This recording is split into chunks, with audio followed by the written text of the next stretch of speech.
So what's up with room correction software? I checked it out, and I'm going to give you a deep dive into it.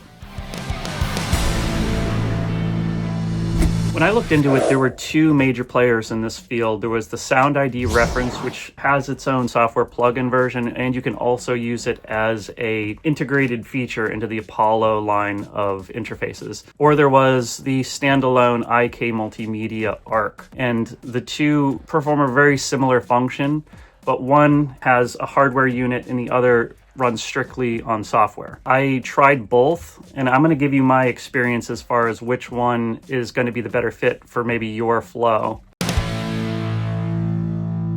For me, I already had the Apollo interfaces, so I was able to integrate it quite easily into my system. But on the other hand, if I ever switch interfaces, I might regret investing into that particular product, and I'll explain why.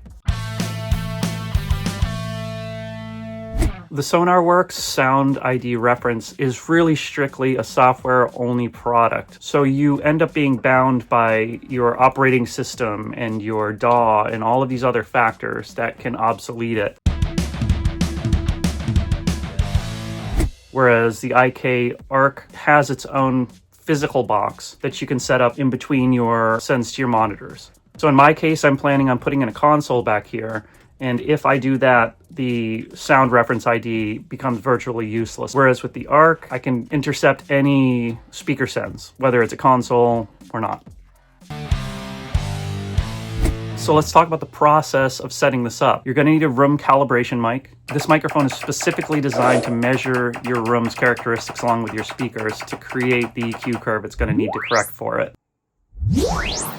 So then what happens after you do the correction? Depending on how extreme your EQ correction is, this is going to take a minute and a little bit of a learning curve for you to figure out. For my room here, it was tuned to some degree already, so I had some buildup in the low end. You can see the curve here. It looks like I had a typical desk reflection around 150 hertz and some other buildup in these areas. So the correction goes and it draws an opposite curve against it and nullifies those out to give you a more flat frequency response across the spectrum. But sometimes flat isn't always better. So in my case, what I really started missing when I was listening to music was a woolliness in the low end that I've been really accustomed to.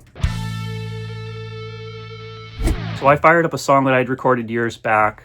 It's decently recorded, it's well performed, so I figured this would be a good way to have a good A/B test, the same song twice, mixing it with and without room correction.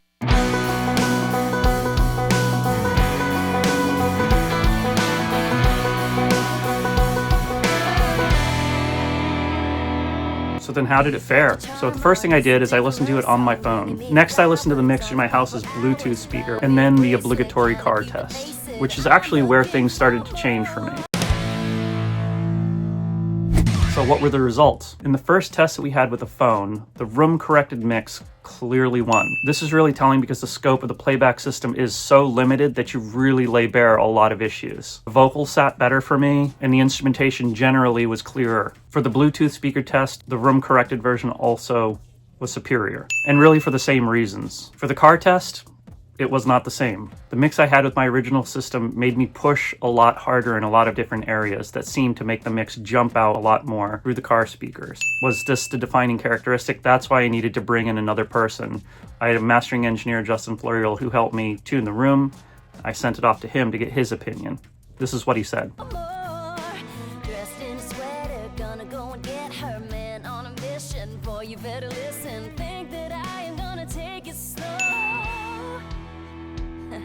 But you gotta go big or you're gonna go. So is there a winner?